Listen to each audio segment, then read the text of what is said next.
요즘에 그 미국인은 이용해 본 적 없는 미국 기업 쿠팡이 러시아 정가에서 영향력을 행사한다. 워싱턴 정가에 영향을 행사를 하고 있는 쿠팡의 모습을 보면서 정말 대한민국 국민의 한 사람으로서 정말 자존심도 많이 상하고 뭐 이게 도대체 이게 처음에 개인정보 유출 사고로 시작된 문제인데 이게 어쩌다가 이제 노동자 문제로 번졌다가 쿠팡의 그 정말 몰상식한 태도로 번졌다가 이게 갑자기 이제 통상 이슈로까지 좀 번지고 있는 그런 상황입니다. 그래서 이게 좀 도대체 어디서부터 시작해서 어디로 가고 있는지에 대한 이야기를 좀 나눠보려고 하는데요. 이 분야에 대해서는 이제 기술적인 측면뿐만 아니라 정책적인 측면까지도 이제 폭넓게 보고 계신 조국혁신당의 이혜민 의원님을 모셨습니다. 안녕하십니까? 안녕하십니까. 반갑습니다. 반갑습니다. 그 국회에서 쿠팡 그 답변 태도나 그런 거 보면 좀 어떠십니까? 현장에서는 뭐 화가 많이 나죠. 네. 많이 나고 저렇게 안 아무일까 싶기도 하고 특히 중간에 왜 외국인으로 그 임시 사장을 바꿨잖아요. 라저스 대표로 바꿨을 때 의도가 너무 눈에 보이고 맞아요. 대한민국 국회의 어떤 절차들을 다 무시하려는 모습이 좀 너무 보여서 앉아 계신 분들이 사실 그 당시에는 여야 할 것 없이 질타를 했었던 것 같아요. 물론 지금은 갑자기 국민의힘 의원님들은 갑자기 쿠팡을 옹호하기 시작하긴 했습니다. 저도 이제 국회에 취재하러 가보면은 네. 확실히 외국인이 유리하다는 생각은 항상 하긴 했었거든요. 어떤 측면에서 그렇게 보세요? 일단은 질의 시간이 딱 정해져 있으니까 맞아요. 거기서 통역하고 하는 시간에 또 시간 다 보내고 그리고 또 좀 관대한 측면도 없잖아 있어요. 외국인에 대해서. 저는 그거 지금 방금 말씀하신 모든 것이 다 계획됐다라고 생각을 하고 그게 그들이 가져갈 수 있는 굉장히 큰 장점이라고 생각을 했던 것 같아요. 쿠팡 입장에서는 어떻게 보면 전략이 통했고 그다음에 대한민국 국회 입장에서는 알면서도 좀 당한 느낌이 있죠. 그러니까 그게 우리가 다 알아요. 네. 아는데 그렇게 티나게는 안 한단 말이에요. 이게 상호간에 그렇죠. 서로 감정 상할 수 있는 문제이고 이게 어디로 튈지 모르는 문제이기 때문에 외국인 CEO들 나왔을 때 그렇다라는 건 알긴 아는데 그렇다고 저걸 그렇게 대놓고 하면은 어떡하라는 거야 이게. 그날 근데 사실은 제가 사실 많이들 못 보셨겠지만 하나 짚은 게 있었어요. 또 그거와 관련해서 그 태도에 대해서 뭐였냐면은 국회에서 제공하는 통역가 말고 이제 자체적으로 데리고 왔어요. 근데 뭐 글로벌 기업에서 많이들 그렇게 하긴 하는데 그 통역이 스피드를 봤더니 영어로 이 사람한테 하는 스피드하고 한국말로 우리한테 이 사람의 말을 옮기는 스피드하고 다를 수 있어요. 다를 수 있지만 너무 차이가 나게 달라서 happy to be here 이런 거 통역을 하느라고 길게 시간을 다 잡아먹는 모습이 보여서 제가 스피드 조절을 해달라고 요청을 했었습니다. 하여튼 좀 답답합니다. 근데 일단 지금 제일 크게 이슈가 되고 있는 거는 그 미국 하원에서 헤럴드 로저스 쿠팡 대표에 대한 소환장을 발부를 했는데 그게 왜 다른 나라 가서 사고 치냐라고 혼내려고 부르는 소환장이 아니라 너 얼마나 이렇게 그쪽에서 탄압을 받았니라는 부분들을 와서 일러라. 그렇죠. 라는 청문회로 보여요. 이게 어떻게 진행이 될까요? 저는 그 의도는 정확하게 맞고요. 진행은 아마 그대로 진행은 될 거예요. 이유는 쿠팡은 그걸 하기 위해서 엄청난 로비를 했었기 때문에 미국 민주당, 공화당 할 것 없이 상원 의원, 하원 의원 할 것 없이 로비를 했기 때문에 그 로비가 먹히는 장면을 우리는 보게 될 거고요. 저는 두 가지 일이 한꺼번에 진행되는 것을 보고 있습니다. 미국에서. 하나는 쿠팡의 로비력을 통해서 그 미국 의회에서 청문회를 진행하는 게 있고 또 하나는 거꾸로 쿠팡의 개인정보 유출, 그러니까 원래 근본 문제를 건드리면서 그로 인해서 쿠팡 주주들이 나의 이익을 침해받았다 하면서 이제 집단 소송이 이제는 들어갔거든요. 그거는 또 다른 흐름으로서 아마 미국의 주주들은 굉장히 화가 많이 나 있어요. 그리고 미국에서 그 징벌적 손배랄지 디스커버리 제도랄지 이런 것을 생각을 했을 때 집단 소송 들어가면 무조건 쿠팡한테는 불리하거든요. 그래서 쿠팡이 로비를 통해서 유리한 트랙과 그다음에 쿠팡이 상당히 불리한 트랙이 지금 두 개가 동시에 진행되고 있다고 봅니다. 아무래도 그 하원 출석은 쿠팡한테 좀 유리한 국면이 좀 될 것 같이 보이죠.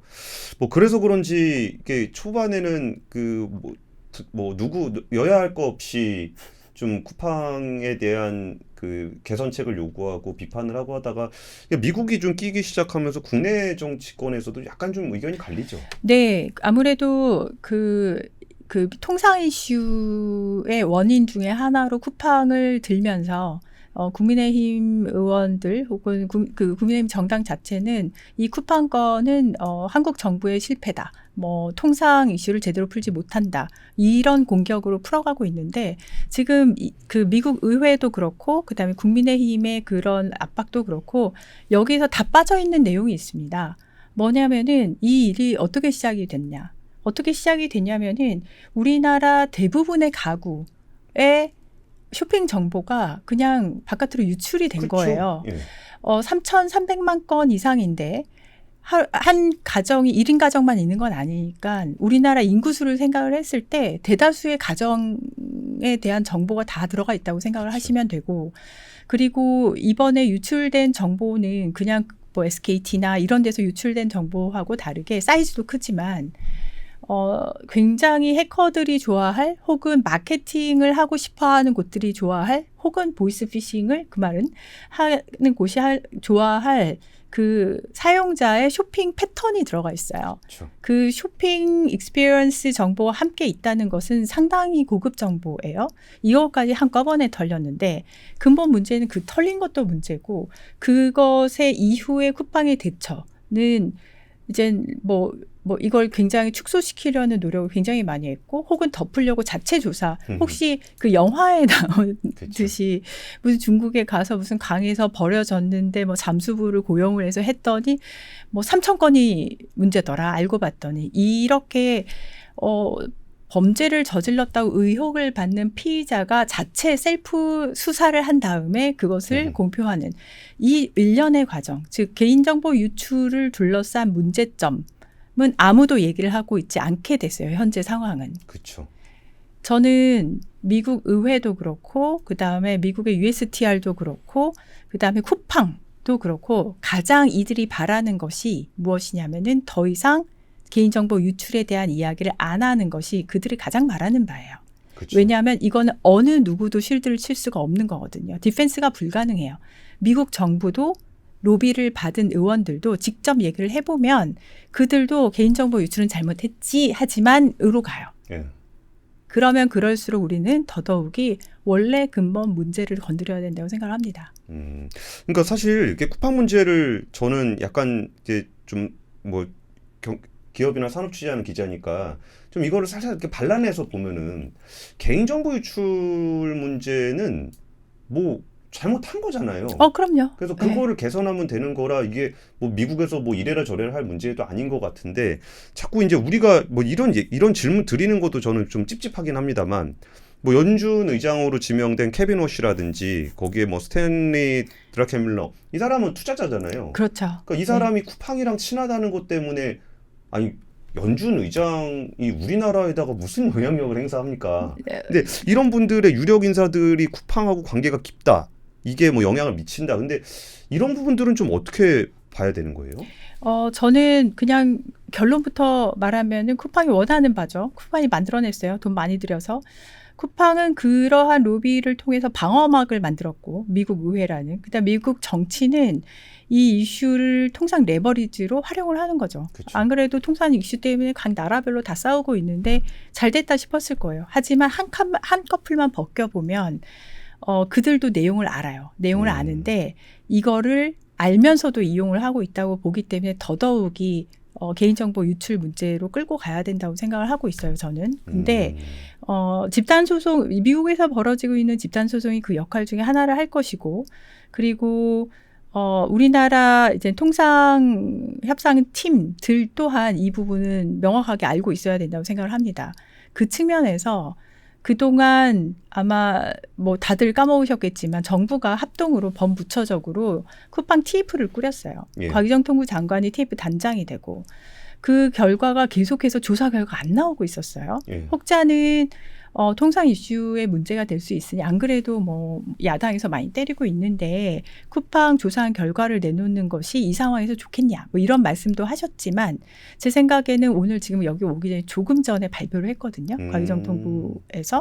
근데 저는 잘했다고 봅니다. 왜냐하면은 그거를 꿍꿍 숨기고 뒤로 미룰수록 우리나라 협상에는 오히려 통상 협상에 오히려 이게 불리해져요. 그렇죠. 문제를 명확하게 드러내서 이게 문제야. 이러이러이러한 문제가 있었어. 이 얘기를 해야 되는데 어떻게 쿠팡이 지금까지 신나게 로비를 하면서 여기까지 끌고 왔냐면 로비전, 언론전을 하면서 끌고 왔냐면은 조사 결과가 없어서예요. 자체 조사만 가지고 우리 사실은 3천 건이었어. 그리고 아무 문제가 없어. 이 자체 조사 결과만 알려져 있었거든요. 굉장히 의도가 있었다고 보고 오늘 과기정통부에서 이제 발표를 했기 때문에 아무래도 구체적으로 굉장히 많은 문제점들을 가지고 이야기를 할 수 있을 것 같습니다. 여기 지금 보면은 여기 지난번에 했듯이 3,300만 건 이상 지금 유출이 됐고 네, 성명 이메일이 네. 3,000건 이상, 3,300만 그다음에 건 이상. 배송지 목록 페이지가 1억 4,800만 이상 조회가 됐고 배송지 목록 내 수정 페이지 조회수 그다음에 주문 목록 페이지 이렇게 10만 건이 넘게 되고 있거든요. 전 이렇게 많이 정보 유출된 거 처음 보는 것 같아요. 사상 최대죠. 이 정도면. 사상 최대의 정보 유출이 조사가 됐어요. 그렇다면 사상 최대의 책임을 물어야지 않을까요? 그렇죠. 그리고서 보통 제가 뭐 1억 건 정보 유출 사건 카드사 때도 보면은 그때 카드 3사 대표 다 날라갔고 영업 정지되고 뭐 다 그랬었는데 왜 쿠팡은 5,000원 주고 치우려고 그래요? 5,000원. 그렇죠. 그리고 더 문제는 제가 이제는 아무래도 조사 이후에 책임을 물으려면은 무슨 그 법을 이제 위반을 했다 하려면 이런 게 중요하긴 한데 장관이 11월 19일 날 자료 보전 명령을 하게 됩니다. 그런데 그 이후에 접속 기록을 또 삭제하게 돼요. 저거는 고발 사유 아닙니까? 고발 사유죠. 고발 사유고 사실은 작년에 KT가 무슨 짓을 했냐면 2023년도인가 이제는 악성 코드에 감염된 걸 알게 됐어요. 서버에. 그다음에 서버 41대를 폐기합니다. 폐기하고 나서 SKT가 해킹 이슈가 생기니까 우리는 안전해요 하면서 모객 행위를 해요. 마케팅을. 맞아요. 그래서 그 일련의 과정 전부가 다 문제가 돼서 지금 고발 방통위에서도 다 조사 이러고 있거든요. 마찬가지예요. 이렇게 의도적으로 접속 기록을 삭제하게 된 경우에는 상당한 문제가 생깁니다. 그 이전에도 제가 이제 청문회 등등 통해서 2단계 인증을 안 한다거나 이런 것들 다 개인정보보호법에도 걸리고 그다음에 우리나라의 개인정보가 싱가포르 리전에 AWS 싱가포르 리전에 백업이 돼 있다는 것 또한 개인정보보호법에 걸리는 부분이 있거든요. 그래서 그런 것을 다 짚었는데 지금 쿠팡의 상황을 보면은 90% 이상의 매출이 한국에서 나요. 비즈니스를 한국에서 하고 있는 기업이고 그리고 법을 위반한 것도 한국 법을 위반을 했어요. 물론 미국에서도 위반한 부분이 있습니다. 늦게 신고를 했거든요. 이 상황을. 그래서 이제 집단 소송이 들어가게 된 것인데 각 나라에서의 법을 위반을 했고 특히 한국에서는 비즈니스를 여기서 하고 있는데 여기에 대한 책임을 지금 하나도 지고 있지 않는다는 것은 이게 만약에 선례가 되잖아요. 저는 큰일 난다고 봅니다. 그렇죠. 네, 어느 회사가 이렇게 피하고 싶지 않겠어요? 그렇기 때문에 더더욱 이 문제는 개인정보 유출, 그다음에 쿠팡이 개인정보보호법을 위반한 부분들의 굉장히 우리가 집중을 해서 모두가 이 이야기를 해야지 된다고 봅니다. 그래야지 쿠팡을 사용을 하고 내 정보가 유출된 피해자, 고객들이죠. 고객들을 보호할 수 있는 조치가 나온다고 생각을 해요. 저도 말씀에 굉장히 공감이 들면서 이게 뭔가 우리가 약간은 감정적이었던 부분들도 있는 것 같아요. 워낙 태도가 불량하니까 그동안 쿠팡에 마음에 안 들었던 모든 주제들이 다 테이블 위에 올라왔어요. 근데 그러다 보니까 오히려 전선이 너무 넓어져서 오히려 어떻게 틈을 자꾸 주는 것 같은 느낌을 좀 받았는데 현재 상황에서 근데 그럼 정작 개인정보 유출 사건들은 좀 제일 아픈 부분일 건데 살짝 묻혀버리게 됐고 그 과정에서는 그 정부나 국회도 그런 분위기 조성에 저는 일조했다고 봅니다. 왜냐하면 전선을 워낙 넓게 가져갔으니까. 지금 상황에서 지금 한국 정부와 국회가 좀 집중해야 되는 부분은 좀 뭘까요? 이게 일단은 전면적인 국정조사 요구서가 제출이 된 것으로 아는데 이것도 이제 국정조사하다 보면 또 전선이 또 너무 넓어지는 거 아닌가라는 우려도 좀 들긴 합니다. 우선 말씀하신 대로 국정조사 요구서는 지금 국회 제출이 되어 있는 상태고요. 예. 현재 진행 상황을 먼저 말씀을 드리자면은 보통 제출이 되면 뭐 계획서랄지 뭐 위원회 구성이랄지 이제는 쭉쭉쭉 진도가 나가야 되는데 우선은 펜딩이 돼 있는 상태긴 해요. 그게 있고 전선이 넓어지는 부분은 없는 문제를 꺼내진 않았어요. 없는 문제를 꺼내서 얘기를 하진 않았지만 그동안에 쌓였었던 문제가 이게 나오니까 한꺼번에 뭉쳐서 그쵸. 쿠팡이라는 기업이 이 전체 종합 세트로 문제야 라는 것을 모두 다 이제 그걸 하고 싶어 한 거는 맞아요. 국회에서도 각 상임위에서. 정무위는 정무위대로 환노위는 환노위대로 본인들이 그동안 막 겪었었던 쿠팡의 문제를 다 이참에 하고 싶어 하는 것은 맞습니다. 근데 저는 이거는 주요리보다는 이제는 부요리 쪽에 더 가깝다고 메인 디시 쪽은 아니라고 생각을 하고 왜냐하면 이거를 메인으로 잡고 가는 순간 사실은 바로 통상 이슈로 끌려 들어갈 수도 있거든요. 메인은 개인정보 유출 쪽에 이제는 피보팅이라고 하죠. 피보팅이 되어 있어야 된다고 생각을 하고 있습니다. 그래야지만 사실 저는 고객 보호할 수 있다고 보거든요. 근데 그럼에도 불구하고 쿠팡이 그동안 뭐 일으켰었던 여러 가지 문제점을 저는 덮을 수는 없다고 봐요. 다만 명확하게 분리를 하는 과정은 필요하다고 생각을 합니다. 그래서 더더욱이 정부에서도 범부처이지만 TF를 과기정통부 장관이 한 이유가 있어요. 개인정보에 집중하기 위해서. 그렇죠. 메인은 이거다. 메인은 이거다. 그래서 정부의 태도는 맞았다고 생각을 하고 있습니다. 그 측면에서. 그리고 지금도 과기정부 장관 이제 저희 부총리죠. 이 입장은 명확하고요. 플랫폼에 대한 이슈 부분이다. 이것은 개인정보가 유출이 된 사건이다. 이것은 과기정통부가 리드를 한다. 이거는 명확하게 잡고 있어서 국정조사가 실제로 진행이 되더라도 이제 저 같은 사람은 이 부분에 굉장히 충실할 것 같고요. 그렇다고 해서 다른 전선이 넓어지는 영역이 뭐 아예 안 나올 것이라고 생각하지 않습니다. 문제는 문제로 짚고 그건 또 그거대로 풀면 되니까. 하지만 여러 번 강조를 하지만 통상 이슈로 가는 것을 피하기 위해서는 본질에 집중해야 된다라고 생각을 해요. 근데 진짜 하는 태도가 좀 얄미워갖고 그 생각을 해보면 저도 그 생각이 좀 들었었어요. 그러니까 개인정보 유출하고 계속하는 거지. 그렇죠. 그 다음 이슈들을 그냥 쭉쭉. 한 번에 하게 되면은 10개를 얘기했는데 그중에 하나는 제가 잘못한 거 아닌데요? 왜 괴롭혀요? 그러니까 나머지 9개를 묻어버릴 수가 있잖아요. 그렇죠. 그러니까 계속 하는 거야. 계속. 하나 끝나면 2번, 2번 끝나면 3번, 3번 끝나면 하지만 4번. 집중해서 계속, 선택과 집중. 그것도 좋은 생각인 것 같네요. 그런데 제가 상임위장에서 가장 힘들었었던 거 하나만 말씀을 좀 드릴게요. 다른 때 이제 청문회를 하게 되면은 의원실에서 자료 제출 요구를 하게 됩니다. 이러이러. 그렇게 되면은 사실 그 전에 서로 어떤 질의가 그럼 오가겠거니 생각도 할 수 있고 미리 풀 수도 있고. 그렇죠. 이런데 지금 쿠팡은 가장 자료를 안 준 곳이에요. 아예. 그래서 저는 청문회, 긴급 현안 질의, 그다음에 과방위 청문회, 그다음에 연석 청문회 이 3번을 통해서 현장에서 사실 몇 번 안 돌아오거든요. 순서가. 근데 그 자리에서 끌어낸 정보가 제가 가진 전부 다예요. 그러니까 예를 들면 아까 말씀드렸듯이 개인정보가 싱가포르 리전에 AWS를 쓴다. 물어봐도 대답도 안 해줘요. 무슨 클라우드 쓰니? AWS 쓴다. 그다음에 개인정보 싱가포르 리전에 백업해뒀다. 그다음에 그 2단계 인증. 일반 사용자한테 안 한다. 이런 모든 것들 혹은 언노운 리스트가 왜 어떻게 나온 거냐. 이런 것들이 다 그 자리에서 뽑아낸 것들이 다인 거예요. 그 측면에서도 오늘 그 과기정통부의 발표는 저에게는 굉장히 큰 도움이 됩니다. 그래서 그것을 근간으로 해서 또 국정조사를 또 준비를 할 수 있게 되겠죠.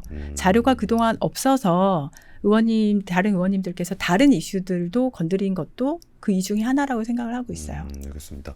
사실 이 이슈는 쿠팡이랑 직접적인 이슈는 아니었는데 그러니까 온라인 플랫폼법에 대한 우려가 이전에도 있었고 암참에서도 몇 번 문제 제기를 했던 건데 그렇죠. 약간은 수면 아래로 들어갔다가 저는 이거 보면 이게 구글이나 이런 데가 많이 움직였었는데 수면 안에서 이제 그러니까 진도가 좀 안 나가고 있다가 이제 쿠팡이 터지니까 다시 이제 빅테크들 같이 달라붙으면서 이 온라인 플랫폼법과 그리고 이제 이거를 또 통상 이슈까지 좀 연결해서 가고 있는 것 같은데 여기에 온풀법에 대한 우리 정부 대응 카드는 어떻게 가져갈 수 있을까요? 지금 국회에는 거의 20건인가 그 근처에 정도 숫자에 해당되는 온풀법이 올라와 있고요. 다 정무위 쪽 이제 법안으로 올라와 있습니다. 그리고 정부에서 이걸 어떻게 풀어갈지 잘은 모르겠는데 제가 바라보는 뷰는 되게 명확해요. 어떠한 법이 있을 때 무슨 문제를 챌린지하고 싶은 법안인가 혹은 무슨 문제를 어드레스를 하고 싶은 법안인가가 중요해요. 예. 근데 그게 핀셋으로 문제를 이렇게 딱딱 찝어내는 것을 벗어나게 되면 그때부터는 언제나 문제가 생겨요. 근데 좀 더 구체적으로 좀 설명해 주시겠어요? 예를 들면은 온풀법을 이제 만들고 싶었던 목적이 공정한 어떤 거래랄지 아니면은 플랫폼을 사용하는 사용자들을 보호한다던가 하는 목적들이 있잖아요. 예, 예. 그 목적에만 맞춰서 다 되고 있는가? 저는 그것에 좀 더 집중을 해야 된다고 보고요. 지금 미국에서 이거를 사실 다시 그 쿠팡의 개인정보 유출과는 상관없는 이슈지만 그렇죠. 이것을 레버리지 삼아서 미국 통상 이슈를 미국에서 들이밀면서 그중에 하나를 온풀법을 이렇게 얹은 예. 걸로 보이는데 온풀법을 얹을 때 거기 안에서 요거는 사실은 쿠팡과 연결된 거야 라고 하는 것들이 있어요. 그러니까 거기서도 그렇게 얹을 낚시가 이렇게 미끼가 생기는 거거든요. 그렇기 때문에 더더욱이 저는 온풀법은 굉장히 섬세해야 된다. 혹은 아까 말씀드린 이게 온라인 플랫폼을 사용을 하는 고객들을 보호하고자 하는 것인가 아니면 공정한 거래를 위한 것인가에 맞춰서 재정법이 아니라 그 안에 들어가서 세부 내용을 개정을 할 수도 있는 거예요. 그렇죠. 그래서 이 부분은 사실은 약간 스텝백 해가지고 목적이 무엇인가를 명확하게 해야 된다. 그 질문의 주체에는 이것을 제공하는 기업과 그다음에 그 기업의 서비스를 사용하는 고객 이 두 파티를 놓고 좀 들여다봐야 되는 것이 아닌가. 이렇게 너무 이거야말로 전선을 너무 넓게 가져가지 말고 그렇게 생각을 하고 있습니다. 알겠습니다. 사실 이번에 또 쿠팡에서 논란이 되는 부분들은 이제 김범석 의장의 출석 여부도 꽤 논란이 되고 있는데 사실 이것도 잘 모르겠습니다. 진짜 김범석 의장이 필요한지 아닌지를 제가 판단할 수는 없겠지만 김범석 의장이 안 오는 거를 우리가 또 저런 것도 좀 있습니다. 우리가 좀 고질적으로 좀 자제하자라고 하는 부분들이 일만 있으면은 총수 불러가지고 이렇게 재벌 총수 불러서 뭐라고 한다. 정말 저 사람이 필요해서 부르는 건지 아니면은 뭔가 이렇게 좀 보여주기 식으로 불리는 건지 이게 좀 저는 헷갈리기는 한데 물론 김범석 의장이 그냥 단순히 안 온 정도가 아니라 사람 되게 기분 나쁘게 안 온 것도 분명히 잘못한 거라고 생각은 들어요. 최소한 진짜 못 가서 미안한 척이라도 하고 이게 어떤 우리나라의 국민을 대표하는 국회에 대한 태도인데 그러지 않았던 것도 문제이긴 할 것 같은데 김범석 의장에 대한 조사 필요성 이거는 실질적이라고 보시나요? 아니면은 뭔가 좀 분위기 전환을 위해서 좀 필요하다고 보시나요? 저는 실질적인 것이라고 생각을 해요. 이유는 조금 전에 말씀하신 그런 문제점은 저도 같이 가지고 있고요. 다만 요 쿠팡건에 대해서 김범석 의장의 출석이 굉장히 아주 중요하다라고 생각을 하고 있는 이유가 저는 어떤 문제를 이제는 청문회장에 부를 때는 그 문제에 대한 대답을 책임 있게 할 수 있는 사람이 나오면 된다고 생각을 해요. 그게 과장이 됐든 사장이 됐든 회장이 됐든 상관없이 어떤 문제를 물어봤을 때 거기에 대해서 대답을 책임 있게 할 수 있는 사람이 나오면 된다라고 생각을 합니다. 그러니까 사안에 따라 다르겠죠. 이번 건 같은 경우는 쿠팡이라는 어떤 키워드를 구성을 하고 있는 여러 스테이크홀더들이 있어요. 배달 라이더들도 있을 수 있고 고객도 있을 수 있고 그다음에 거기다 셀러도 있고 저는 쿠팡 안에 개발팀에 아는 사람이 많거든요. 어쩔 수 없어요. 그 도메인에서 왔기 때문에. 개발자들도 있고 거기 프로덕트 팀도 있고 그다음에 경영진도 있죠. 근데 지금 일어나고 있는 문제를 분석을 해봤을 때는 이것은 결국에는 현재는 경영진의 문제라고 생각을 해요. 제가 쿠팡 보고 뭐라고 할 때의 저의 대상은 명확합니다. 지금 이 부분은 무조건 쿠팡 경영진의 문제예요. 지금 조금 전에 제가 나열한 다른 스테이크홀더들의 문제가 아니고요. 쿠팡 경영진의 문제입니다. 게다가 쿠팡은 김범석 의장 같은 경우는 의결권의 포지션이 엄청 커요. 예. 그렇다면 더더욱에 이 사람의 책임은 높아질 수밖에 없어요. 그 측면에서 김범석 의장이 나와서 책임 있게 답변을 해야 되는 영역이 꽤 많이 있습니다. 네, 그래서 저는 다른 우선 진짜로 전제를 깔자면은 저 또한 그 아까 말씀하신 거에 굉장히 공감을 하고 있는 사람 입장에서 이것은 쿠팡 경영진의 문제라서 나와서 해명을 하고 책임 있는 대답을 하고 그리고 돌아가서 거기 그 대답에 준하는 액션을 실제로 엑스큐션을 해야 되는 그런 상황이라고 봅니다. 저는 쿠팡이라는 회사 그다음에 쿠팡이 런하고 있는 비즈니스 모델에 대해서 그것을 한 번도 공격을 해본 적은 없어요. 왜냐하면은 사용자가 편리하게 하는 그 니즈, 사용자의 니즈를 비즈니스가 맞춰준 건 맞거든요. 예.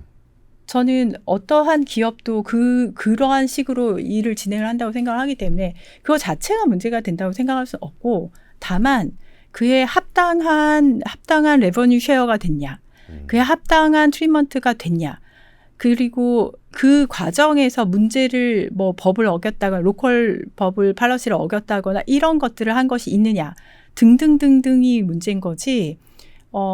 쿠팡을 구성을 하는 여러 주체들 중에 여기서의 가장 큰 문제와 only one 문제는 경영진의 문제다. 이렇게 보고 있습니다. 그렇습니다. 저도 질문을 그렇게 드리긴 했는데 그건 뭐 일반적인 얘기를 드렸던 거고. 네.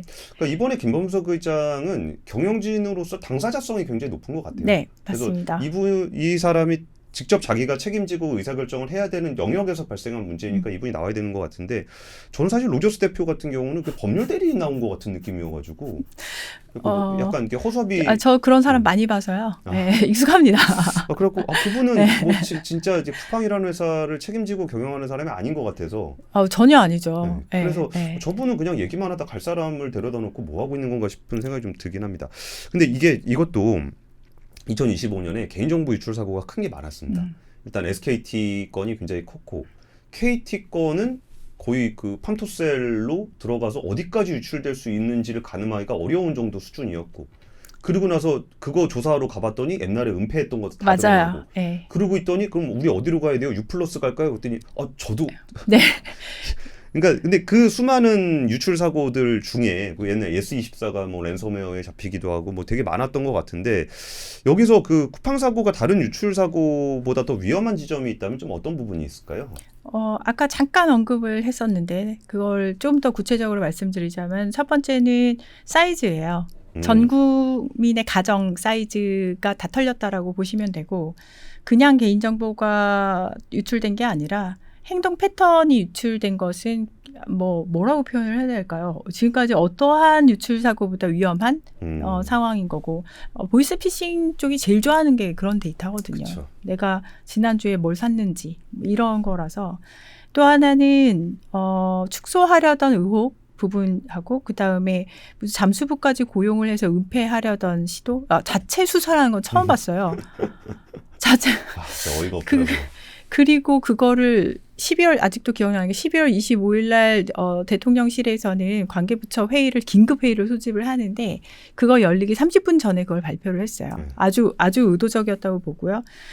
조금 더 오늘 발표했었던 것을 내용을 들어가 봤을 때 내부 인원을 통제하는 것 자체가 거의 그냥 버려져 있는 그런 상태였구나. 그러니까 기본적인 아주 기본적인 보안에 대한 개념조차 없었다는 것. 이게 지금 말씀드린 게 종합 선물 세트로 한 곳에서 다 일어났다라는 것이에요. 방금 말씀하셨듯이 뭐 SKT도 문제였었고 KT, 뭐 LGU 플러스, 롯데카드, 예스24 다 알렸는데 서브셋들이었고요. 이 쿠팡은 이제는 다 한꺼번에 일어났는데 미국 기업이라는 이유로 완전히 지금 숨어있는 미국을 등에 업고 오히려 로비를 하면서 통상 이슈로 이 전선을 확대하는 그 현재 진행형인 상황이고 많이 다르다고 봅니다. 저는 이게 뭐 사고 친 거야 뭐 개인정보가 유출됐다는 거는 그 잘못한 거니까 잘못한 거는 그대로 전제로 깔더라도 어쩌면 제일 많이 욕먹은 SKT가 제일 불쌍한 것 같아요. 너무 많은 분들이 SKT가 너무 불쌍해요라고 이제는 말씀을 하고 계세요. 그러니까 거긴 어쨌든 자기가 자발적으로 손들고 문제가 있다고 얘기를 했었고.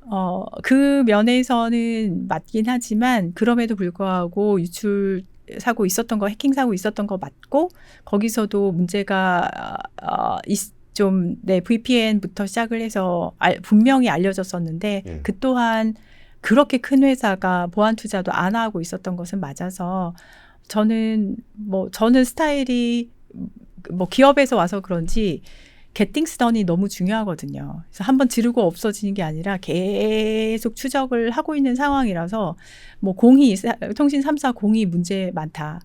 그리고 그 보안에 대한 투자라는 것이 그냥 돈을 버리는 것이 아니라 사실 조금 더 크게 생각을 하시면 기업에서도 지금은 보안이 돈이 되고 우리 회사 상품의 가치를 올리는 일이 되거든요. 나의 개인정보가 안전하게 보관이 돼? 그럼 1,000원 더 낼 수 있어요. 그런 세상이 되기 때문에 보안을 단순히 그냥 돈만 먹는 하마로 이렇게 두면 안 되고 보안을 더 강화할수록 사용자 리텐션은 올라올 수밖에 없다. 더 좋은 우리 회사의 서비스, 우리 회사의 제품이다. 보안은 우리 회사의 제품이다라는 마인드로 갈아타셔야 돼요. 이게 사실 그 보안이라는 영역이 좀 어렵습니다. 이게 그러니까 개념 잡기가 좀 어려워요. 네. 이게 뭐 털리고 나면은 그때 가서 이제 화가 또 나고 막 그러지만 그런 보안을 어떻게 해야 돼라고 하면은 사실 뭐 악성 코드가 돌아다니는 거는 항상 돌아다니고 있는 부분들이 좀 있어서 이거를 사실 뭐 우리가 말을 하기는 좀 쉬운 것 같아요. 뭐 제도적으로 정비를 해야 되고 보안을 강화해야 되고 그러고 나면 또 이제 나중에 또 너무 강화를 해버리면은 거기서 뭐 좀 혁신의 문제라든지 아니면 데이터의 문제라든지 이런 것도 좀 생긴다고 하고 있는 거고 그럼 제도를 안 만들고서 그럼 기업들이 자발적으로 강화를 해라 시장에서 너네 상품이다라고 얘기하는 것도 맞는 말이긴 하지만 그걸 어떻게 담보할지에 대한 답들은 좀 어려운 것 같아서 이런 개인정보 보호 강화나 재발 방지 관련해서 좀 우리가 좀 집중해 봐야 되는 사안은 뭐가 있을까요? 그 말씀에 굉장히 공감을 하고요. 그래서 사실은 문제가 터졌을 때 굉장히 큰 벌을 받게 하는 문제가 터지면 망하겠구나 라는 제도가 있어야 말씀하신 대로 선제적으로 기업은 보안을 더 강화해서 투자를 하게 되거든요. 예. 이 선순환 구조를 만드는 게 제도의 목적이라고 저는 봐요. 그렇기 때문에 더더욱이 징벌적 손배, 망상에서 일어난 상황에 대해서도 징벌적 손배를 만드는 것이 중요하고요. 우리나라에서 쿠팡이 사실 미국에서 이런 짓을 하진 못했을 거예요. 이유는 크게 두 가지인데 미국에서는 징벌적 손배가 있고 그다음에 디스커버리 제도가 있어요. 네. 그 두 가지 디스커버리 제도가 뭐죠? 그 디스커버리 제도는 이제는 소송 단계에서 그 과정을 당사자들한테 내용을 서로에게 쉽게 말하면 공유를 하는 거예요. 그렇게 되면은 기업 입장에서는 요구하는 것을 정보를 많이 내놔야 되기 때문에 극히 꺼립니다. 디스커버리 제도가 존재를 하게 되면. 그래서 그 전에 합의를 많이 하죠. 그렇죠. 합의를 많이 보고 사실은 저는 미국에 있을 때 갑자기 막 책 날라오고 했어요. 예를 들어 너 몇 년부터 몇 년도에 출시된 무슨 차를 몰고 있지. 그래서 예스가 되는 걸로 이미 가정이 돼서 날라오고 옵트아웃을 하고 싶으면 해. 이 소송에서. 옵트아웃을 안 하고 있으면 이제는 뭐 진행을 돼서 집으로 날라옵니다. 체크가. 근데 그래서 합의를 많이 하게 되는데 징벌적 손배와 디스커버리 제도가 결합이 되어서 존재를 하기 때문에 쿠팡은 미국에서 이런 일을 못하는 거예요. 한국으로 돌아와서 한국은 지금 그런 제도가 제대로 없다고 보고 있고요. 그래서 이번에 그 징벌적 손배 관련된 법안들 저도 대표 발의했지만 예. 많이 나왔고요. 그다음에 그것과 더불어서 한계가 더 있어요. 뭐냐면은 지금은 내가 정보 SKT 때도 말씀을 드렸는데 내 정보가 유출이 돼서 막 어딘가에 온라인에서 떠돌다가 문제가 생겼어요. 그래서 난 피해를 입었을 때 SKT 너희가 잘못해서 내가 이 피해를 입었어를 내가 피해자가 입증을 해야 돼요. 예. 피해자가 입증을 해야 되는 그 전환 그 입증 책임 주체를 저쪽으로 바꿔야 됩니다. 그러니까 내가 뭔가 피해를 입었다고 생각이 들면 SKT가 너한테 유출된 거 아니라는 걸 네가 입증해야 그렇죠. 되는 거죠. 네, 네. 그래서 입증 전환 관련된 법도 이제 대표 발의를 했고, 그 다음에 징벌적 손배 관련된 거 대표 발의를 했는데, 다시 말씀드리자면은 이게 존재를 하면은 많은 분들이 저는 이제는 그게 있었던 곳에서 살다가 이쪽으로 와서 느낀 거지만 그 분들이 저한테 이게 있으면 우리나라 기업 다 망하라는 거냐라고 반문을 하세요. 그러면 예. 그러면은 징벌적 손배나 네. 디스커버리나 그거에 대해서 기업들이 반발을 많이 하죠. 예. 왜 망하라는 거냐? 미국을 보세요. 망합니까? 아니에요. 진짜 특히 글로벌 빅텍 쿠팡 그때 쿠팡 김범석 의장이 뭐라고 했더라? 그 불출석 사유서에다가 글로벌 테크 기업의 뭐로서 막 이렇게 썼던데 소위 말하는 글로벌 테크 기업들은 전 세계에 있는 제도보다 몇 배 높은 보안 시스템을 운영을 할 수밖에 없어요. 한번 터지면은 그냥 망하니까. 예. 그리고 그거 자체가 아까 말씀드렸듯이 제품이 되고 사용자 리텐션을 올릴 수 있는 로열티를 가져갈 수 있는 키가 되거든요. 근데 쿠팡 같은 경우는 그런 게 없는 곳을 지금 활용을 하고 있기도 하고요. 그래서 제도적으로 반드시 보완이 되어야 될 곳은 명확히 보인다. 그래서 그거는 지금 뭐 여러 가지 법안을 내놓고 당 입장에서도 8가지 제도를 리스트업을 하고 진행을 하고 있습니다. 알겠습니다. 혹시 지금에서 쿠팡과 관련한 얘기들은 어지간한 건 다 나온 것 같아요. 근데 나왔다라는 얘기가 문제 제기들이 됐고 그 다음에 아까 법안도 다 발의하셨고 이제 이걸 어떻게 처리할 것이냐와 그리고 저 태도를 어떻게 할 것이냐 뭐 이런 것들을 제외하고 생각해 보면은 지금 이제 쿠팡과 관련해서 더 진행해야 되는 부분들은 뭐가 좀 있을까요? 쿠팡 관련해서는 지금 아까 말한 국회에서는 국정조사 원래 지금 제출이 되어 있기 때문에 그것은 진행이 될 것 같고요. 그거 진행할 때는 개인정보 유출에 포커스를 좀 많이 할 것 같고 그다음에 법안 진행이 되고 그리고 국내에서도 아마 집단소송은 지금 진행이 되고 있어서요. 그 또한 진행이 될 것 같고요. 근데 저는 쿠팡이라는 한 회사를 포커스하는 것도 중요하지만 제2의 쿠팡, 제3의 쿠팡이 나오는 것은 막아야 된다. 그러니까 문제 부분을 비즈니스가 아니라 문제 부분을 막아야 되겠다는 생각이 들기 때문에 거기 이제 재발 방지를 위한 여러 가지 제도들을 지금 좀 보고 있고 동시에 사실을 저는 쿠팡을 막 열심히 잘 사용을 하시던 고객들한테 지금부터 탈팡 안 하면 당신은 무슨 매국노야 이렇게 하는 것은 맞지 않다고 생각을 하고 오히려 그래서 제가 언제더라 한 달쯤 전인가 쿠팡 대체제 모음을 3일 동안 설문을 돌린 적이 있어요. 3일 만에 닫은 이유는 너무 많이 와서 닫았어요. 그래서 좀 정리를 해서 제가 제 페이스북에다 올리기도 했는데 그 리스트를 보면서 제가 든 생각이 있습니다. 내가 정부라면은 이참에 지역 상권을 살리겠다. 라는 생각을 많이 했어요.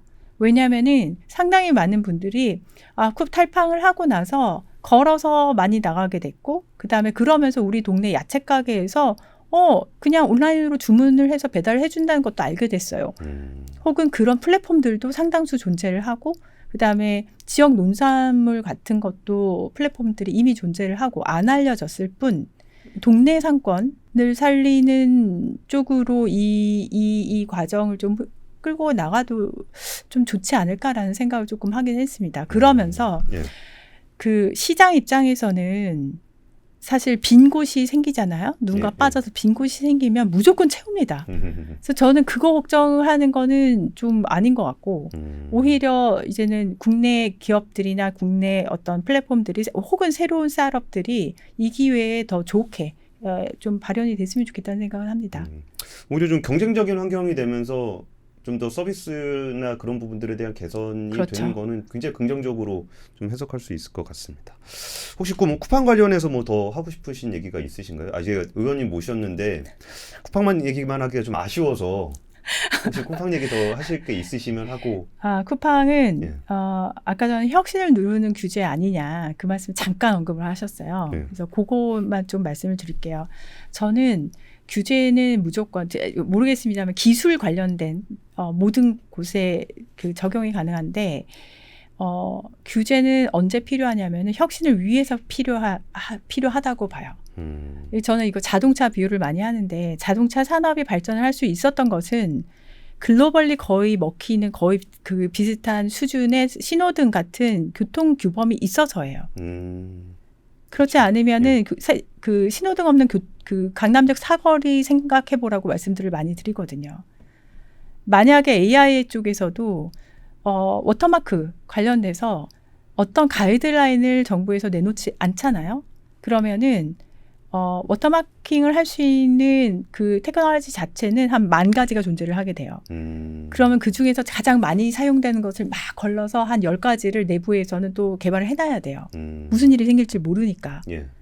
오히려 가이드라인이 있을 때 훨씬 도움이 되는 것들이 많이 있습니다. 해서 혁신이 더 가능하기 위해서라도 필요한 규제들이 있다. 그 얘기를 좀 드리고 싶고 전 세계적으로 지속 가능한 기술과 지속 가능한 서비스들은요. 내부적으로 더 많은 규제들을 들고 있어요. 그래서 저는 그 규제가 무조건 혁신을 발목 잡는다. 이거는 아주 감성을 건드린 쪽에 가깝다고 생각을 합니다. 실질적인 일을 해본 사람들은 알아요. 가이드라인이 없으면 얼마나 불편한지. 예, 맞습니다. 예, 예. 예. 저도 기업들하고 같이 일해 보면은 제일 힘든 게 없는 거. 네, 제도가 맞아요. 없는 거. 네. 네. 그럼 뭐 나중에 어떻게 될지도 잘 모르겠고. 네, 그러면 요 플랫폼 썼다 저 플랫폼 썼다가 돈이 2배로 들어요. 리소스가 2배로 들게 돼요. 알겠습니다. 자, 지금 뭐 혁신을 억누르는 규제라는 게 뭐 있을 수도 있는데 규제라는 단어가 주고 있는 부정적인 이미지가 있어서 그렇지 사실 그 비즈니스 하는 입장에서 뭐 모든 걸 다 열어놓고 하라 그러면 끝도 없으니까 정말 그 제대로 된 잘 만들어진 규제가 좀 필요한 게 아닌가 싶습니다. 네. 그리고 제가 이제 뭐 쿠팡 얘기는 하면서도 이제 의원님 모시고서 좀 얘기해보고 싶은 부분이, 그러니까 저는 이게 의원님 질의하시는 거 이게 유튜브나 이런 데서 보다가 그 정부의 배경훈 장관과 하정우 수석이 있다면 국회에는 이혜민 의원님이 있다.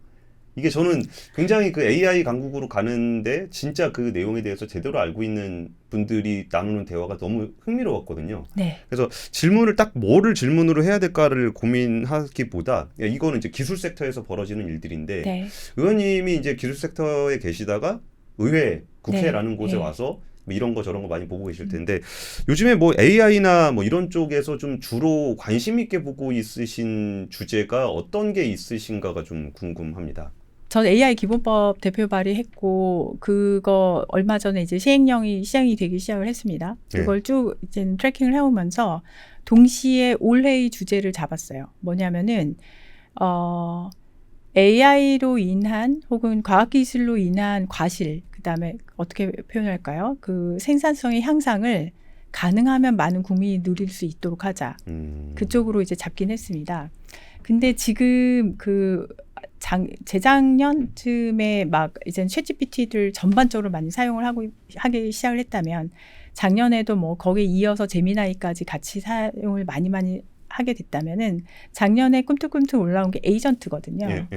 에이전트는 도대체 그 LLM 뭐 생성형 AI랑 뭐가 달라라고 했을 때 이제 메모리하고 그다음에 액션이 다르다라고 이제 보통 말씀을 드리는데 한마디로 내가 챗GPT처럼 이렇게 물어봤을 때 대답한 리액티브한 것이 아니라 어떤 태스크를 수행을 하는 진짜 어시스턴트, 비서가 되는 거죠. 그게 에이전트인데 작년에 그게 막 올라오면서 올해는 바야흐로 에이전트의 해가 아닌가 해서 조금 이제 거의 매주 좀 트래킹을 하면서 보고 있고요.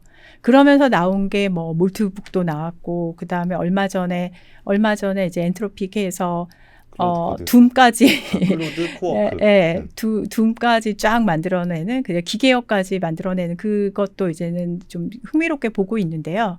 조금 한 발짝 물러서서 보면은 그래 올해는 에이전트의 시대고 올해가 끝날 때쯤에는 어떤 모습일까? 그 생각을 조금 많이 하고 있고요. 지금 하루가 다르게 지금 뭔가 소식이 들리고 있고 당분간 좀 뜸했습니다만 아마 설 근처를 지나면서 전 세계의 프론티어 랩들은 AI 관련된 발표를 쭉 하게 되어 있어요. 지금 플랜이. 그러면은 사람들이 하면서 정신을 못 차릴 거라고 생각을 합니다. 그렇다면 더더욱이 큰 흐름을 좀 볼 필요가 있다.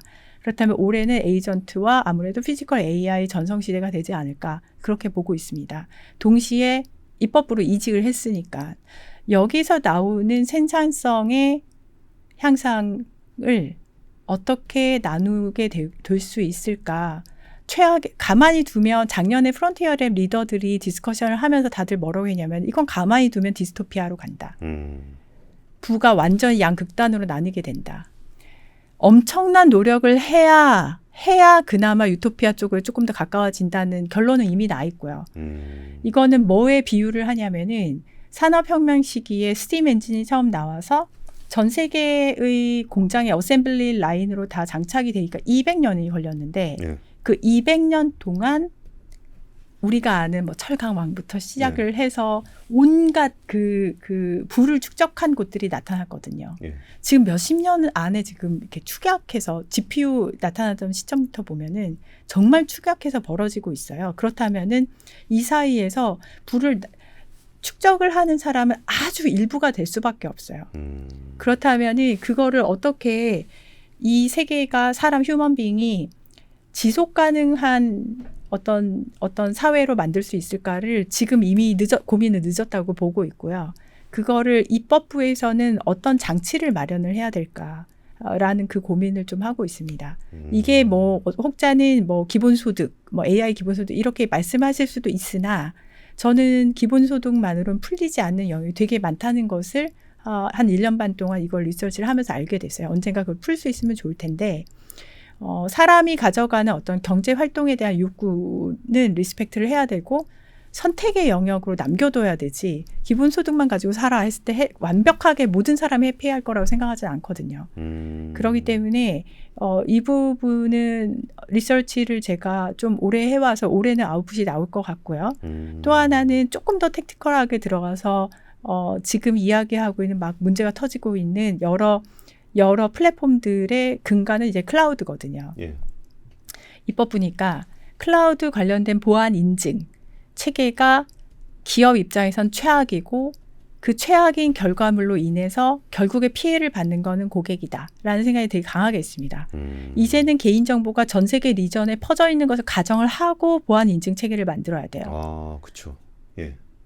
한국에만 더해서 국정자원처럼 불나면 끝나는 이런 사회는 사실 클라우드 사회가 아니거든요. 또 그래서 가장 보편적으로 사용을 하는 기술에 맞게끔 그 법 제도가 따라간다거나 아니면 룸을 좀 더 유연하게 가져갈 수 있는 방향으로 가져가야 되는데 그 중에서 지금 제일 먼저 손봐야 될 곳이 보안 인증 부분입니다.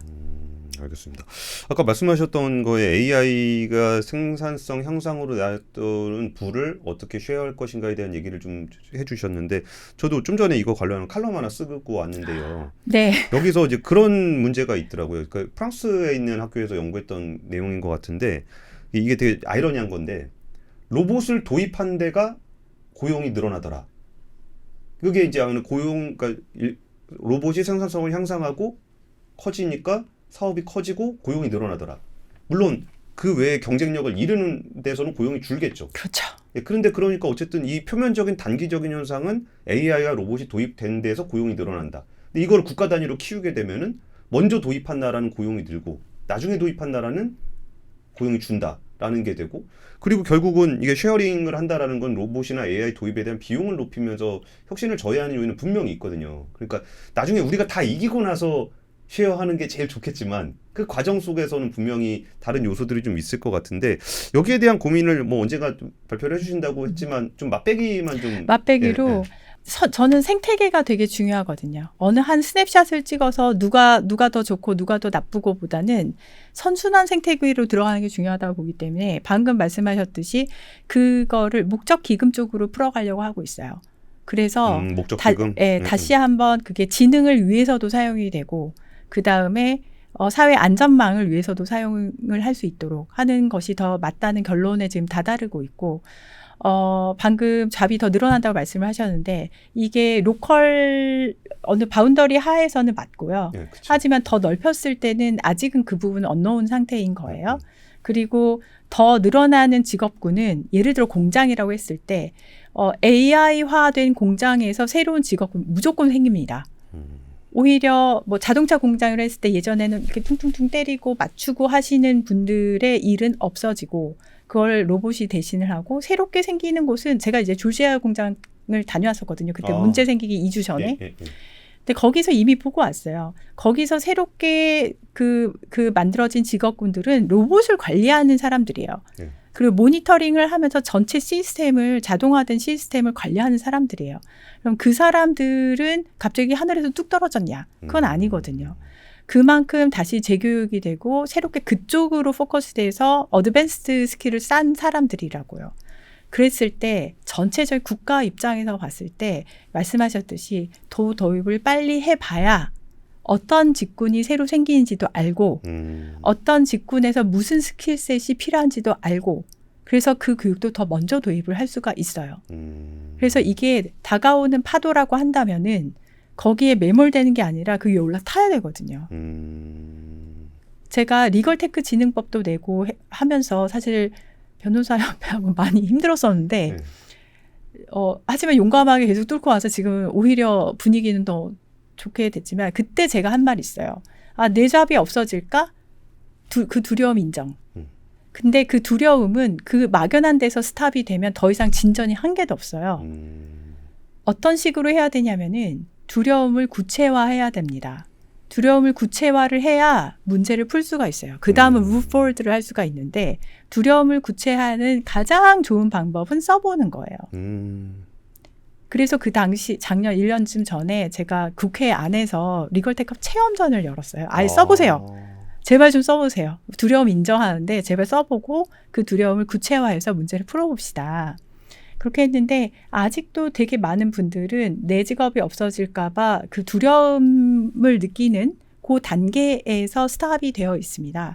그래서 모든 각 단계에서 써보고 두려움을 구체화하고 그 구체화된 문제를 하나씩 풀어가는 그런 전환기가 지금 저는 굉장히 적극적으로 필요하지 않나 생각을 하고 있어요.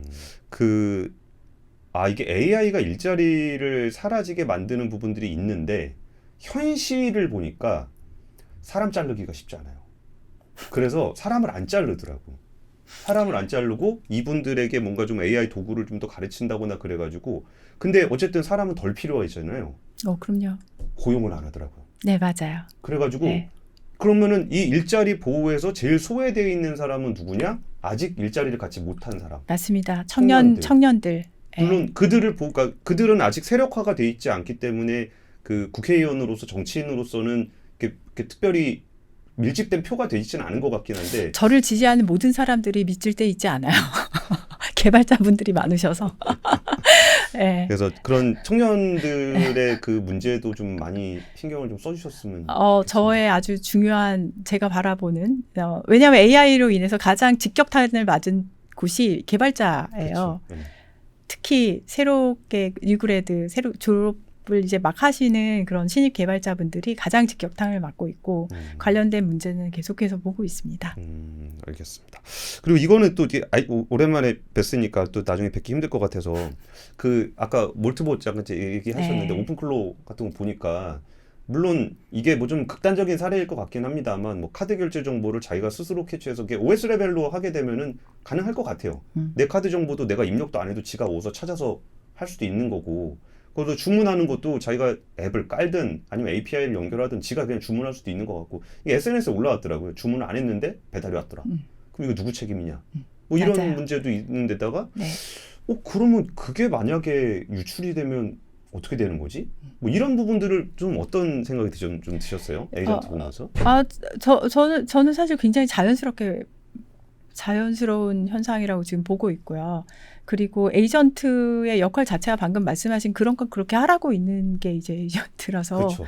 그렇다면 어디까지를 책임을 물 수가 있는가 그 부분에 저는 더 집중을 하고 있고 그래서 AI 기본법에서 그릇을 만드는 데 집중했었는데 주체를 네 가지로 나눴습니다. 요거까지 말씀드리면 아마 될 것 같은데 보통 법은 주체가 그러니까 어떤 법문에서 둘이에요. 가해자, 피해자.